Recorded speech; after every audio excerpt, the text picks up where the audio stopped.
The Crown Prince's ink was dying. Not drying, dying. The characters on the page were fading even as the prince wrote them, the black bleeding into gray and then into nothing, as if the paper were swallowing the words whole. 3 palace calligraphers had already examined the inkstone. 2 had declared it cursed. 1 had suggested replacing it with an inkstone from the imperial vault, which cost more than most families earned in a year. Lion was sitting in the corner of the study hall reading when the prince looked at him. "You haven't offered an opinion," the prince said. "You didn't ask for one. I'm asking now."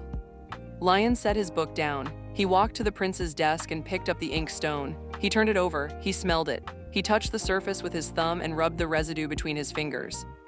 "It's not cursed," Lion said. The calligraphers seemed to disagree. "The calligraphers have never made their own ink." Lion set the stone down. He looked at the ink stick sitting in its tray, a fine stick, lacquered and stamped with the imperial seal. "Whoever made this batch used pine soot from green wood," he said. "The resin didn't burn off completely. It binds fine when you first grind it, but the moisture in the paper reactivates the resin and breaks the pigment down.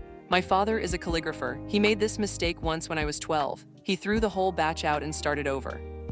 The study hall was quiet. The 3 calligraphers stared at him. The prince picked up the ink stick and turned it over in his fingers. This was a gift from the Minister of Rights. Then the Minister of Rights should find a better ink maker.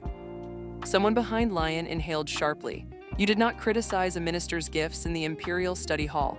You did not do it casually, and you certainly did not do it in front of the crown prince while wearing a coat that still smelled like valley rain." The prince looked at Lion for a long time. Then he laughed. It was a short, surprised sound, and it changed his entire face, and for a moment he looked like someone who had not laughed in a very long time.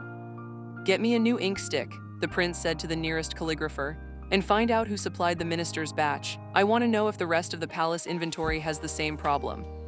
He looked back at Lion. "Sit closer tomorrow. I'm tired of shouting across the room."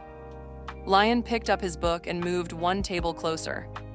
It was, he decided, a reasonable start. Thank you for listening to the preview of The Road Home short story. Listen to the full audio story on the channel.